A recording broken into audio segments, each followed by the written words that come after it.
let's just begin with why is it that you think this is necessary? I think there's a lot of average Michiganders and Americans, for that matter, who would say if lawmakers aren't doing their job, why should they get paid? That's the case for every working American. So explain what the idea is behind this plan and why you think it's the right move.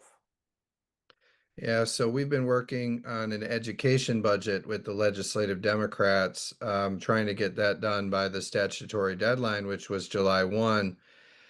And the negotiations have not been moving very quickly. And my sense was that a lot of the politicians, especially on the Democrat side, were not putting real solutions on the table, and I didn't see a sense of urgency.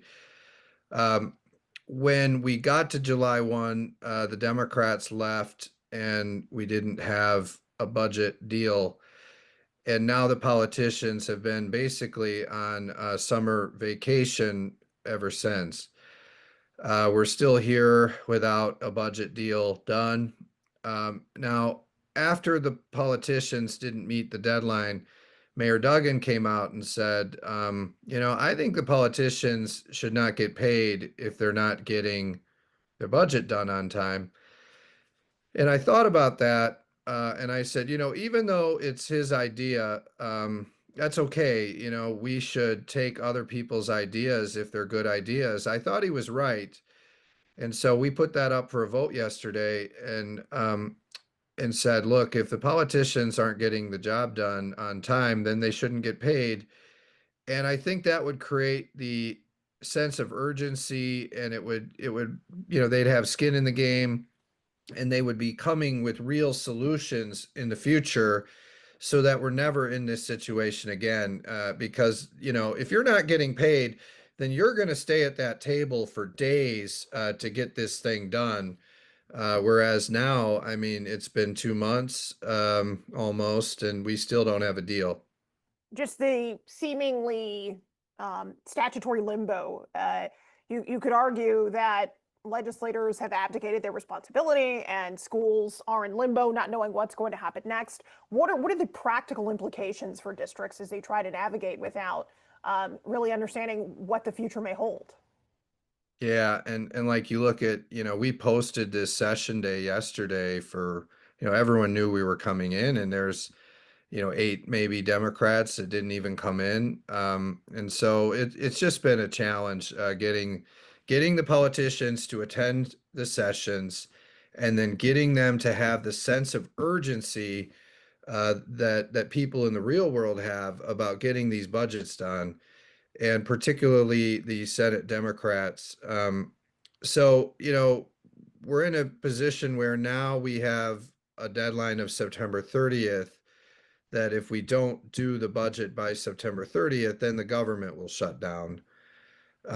You see that some school districts are starting to notify parents about, whether they're going to have to be doing the free lunch or not post September 30th. Now, the kids that have a financial need will have it no matter what, but these superintendents are saying, for the ones that do not have a financial need, they may start paying for their own lunch. So I think people are starting to hear things, and they're starting to see that there's a problem here. That's why, with the proposal that we were championing, if this thing's done early in July, you'd never get to that point. Now, House Republicans, we've proposed in our education budget spending more money than anybody else on education. We give the school districts the flexibility to make their own decisions on how to do that. So, they could spend money on free lunch, free breakfast, snacks, dinner. They can spend it on whatever they want, but they're going to have the most money they've ever had. What Democrats propose is status quo, doing things the way they've always been done, and just adding 4% or whatever on the top. If you look at our reading scores and our math scores, they're among the lowest in the country.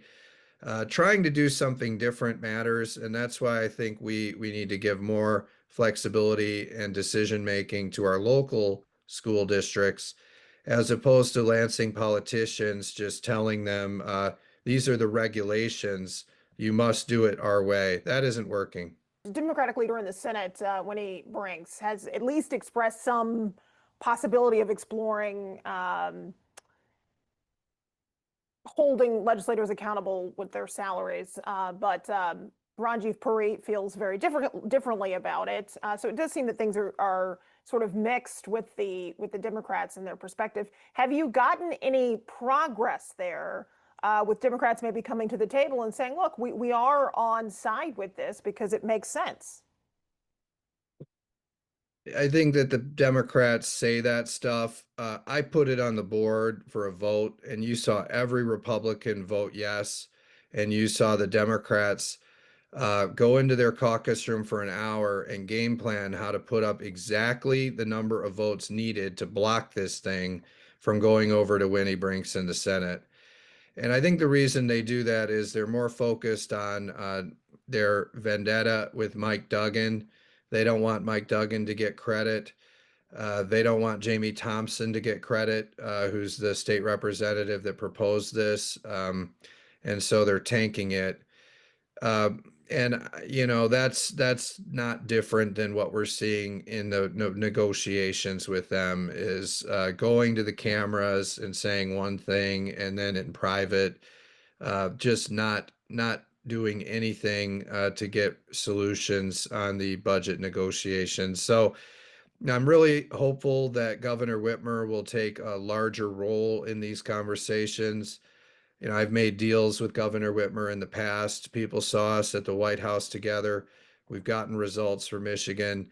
And I wish more of these legislative Democrats would follow her lead and empower her. If they empowered her, I'd get a budget deal done in 2 weeks because her and I work together so well across the aisle.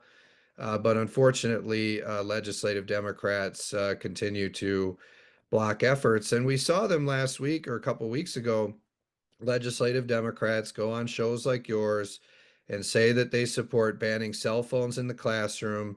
Then, when I put it up for a vote, they don't want to give Representative Mark Tisdale credit because they think that he's in a competitive seat, and so they vote against the bill. Who suffers? The kids, because they're going to have their phones in the classroom and they're going to be distracted. So it's a shame that over and over it's our kids and the schools that are getting punished by the political games that we're seeing from the legislative Democrats up in Lansing. That's why I think they shouldn't get paid.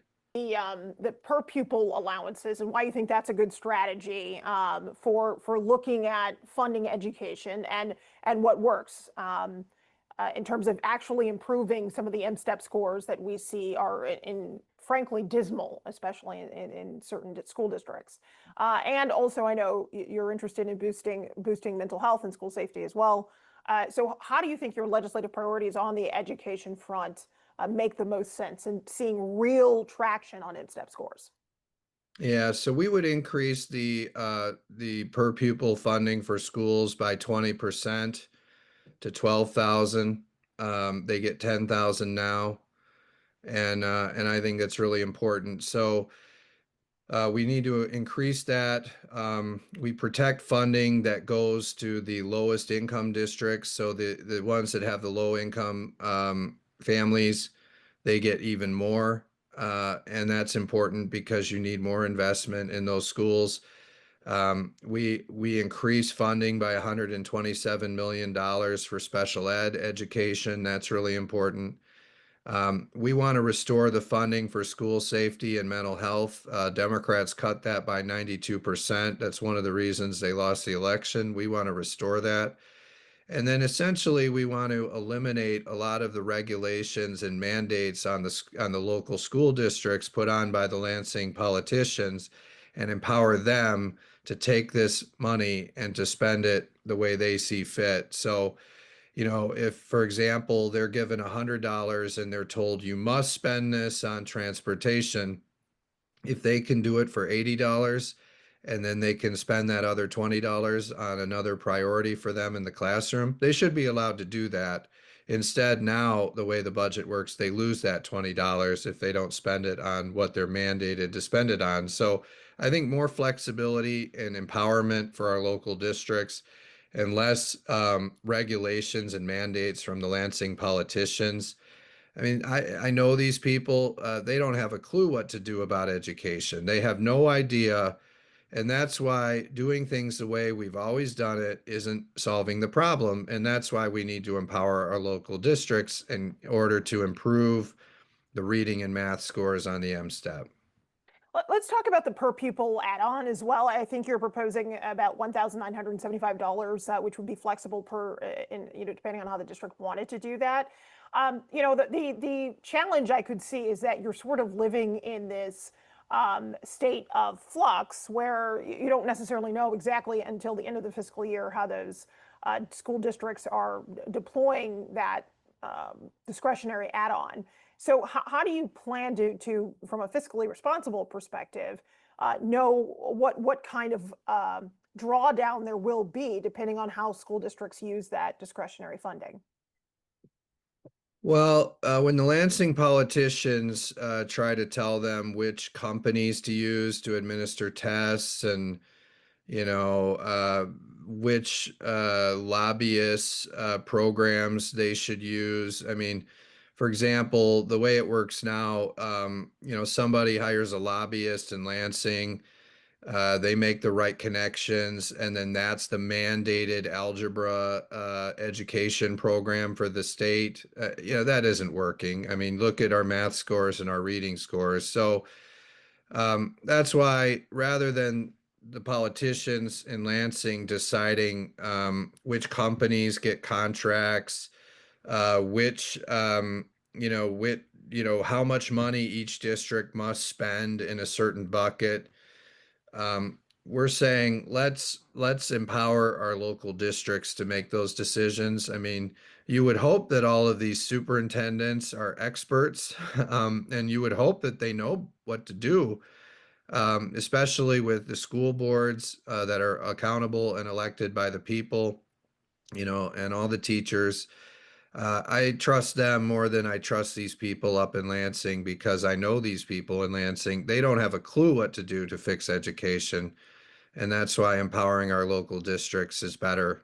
I think unfortunately, we're going to go right up to September 30th, which is a deadline. And I think the earlier that the Democrats unify and empower their leader, Governor Whitmer, to negotiate for them, the sooner we'll get a deal.